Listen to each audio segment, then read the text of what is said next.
வணக்கம். இப்போ அருமையான சுவையில் சத்தான சிவப்பு முள்ளங்கி வச்சு பருப்பு சாம்பார் தாங்க செய்ய போகிறோம். இது வெள்ளை முள்ளங்கி காட்டிலுங்க இந்த சிவப்பு முள்ளங்கியில் செய்கிற சாம்பார் கூடுதல் சுவையில் இருக்கும். ஒரு முறை செய்து பாருங்கள். 180 கிராமுக்கு கொஞ்சம் கூடுதலாக துவரம்பருப்பு குக்கரில் கொஞ்சம் மஞ்சள் பொடி போட்டு 3 விசில் விட்டு வேக வச்சு எடுத்துருக்கேங்க சாம்பாருக்கு. சிவப்பு முள்ளங்கியோட தோலை நான் நீக்கிட்டு சின்ன சின்ன துண்டுகளாக ரவுண்டாக நறுக்கி வச்சுருக்கேங்க. 1/2 கிலோ பக்கம் எடுத்துருக்கேங்க.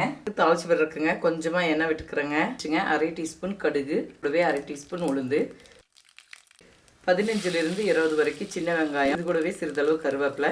இப்போ வெங்காயம் ஓரளவுக்கு வதங்கினா போதுங்க, ரொம்பவும் வதங்க வேண்டியதில்லை. இது கூட 2 நாட்டு தக்காளி இதையும் சேர்த்து வதக்கி விட்டுக்கலாங்க. இது கூடவே நறுக்கி வச்சுருக்கிற முள்ளங்கி சேர்த்து லேசாக பச்சை வாடை போகிற அளவுக்கு ஒரு 2-3 நிமிஷம் வதக்கி விட்டுக்கலாங்க.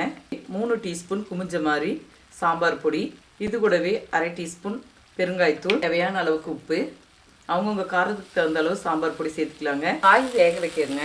பருப்பு வேக வச்சு தண்ணியே கொஞ்சம் இருந்ததுங்க, இதை சேர்த்துக்கலாம். தேவையான அளவுக்கு புளி தண்ணி கரைச்சி வச்சுருக்கேங்க, இதையும் சேர்த்துக்கிறேன். முள்ளங்கி நல்லா வெந்து வரட்டுங்க. கடைசியாக வேக வச்ச பருப்பை சேர்த்துக்கலாம். ஒரு 90% பக்கம் நல்லா வேக வச்சுருக்கேங்க. இப்போ பருப்பு வேக வச்சதை சேர்த்துட்டு ஒரு 5 நிமிஷம் நல்லா கொதிக்க விட்டுடலாம். பொடியாக நறுக்குன மல்லித்தலையை கலந்துட்டு இப்போ சாம்பார் தயாராகிடுச்சுங்க. பருப்பு சேர்த்து நல்லா கொதிக்க வச்சுட்டேங்க. இப்போ இறக்கி வச்சுக்கலாம்.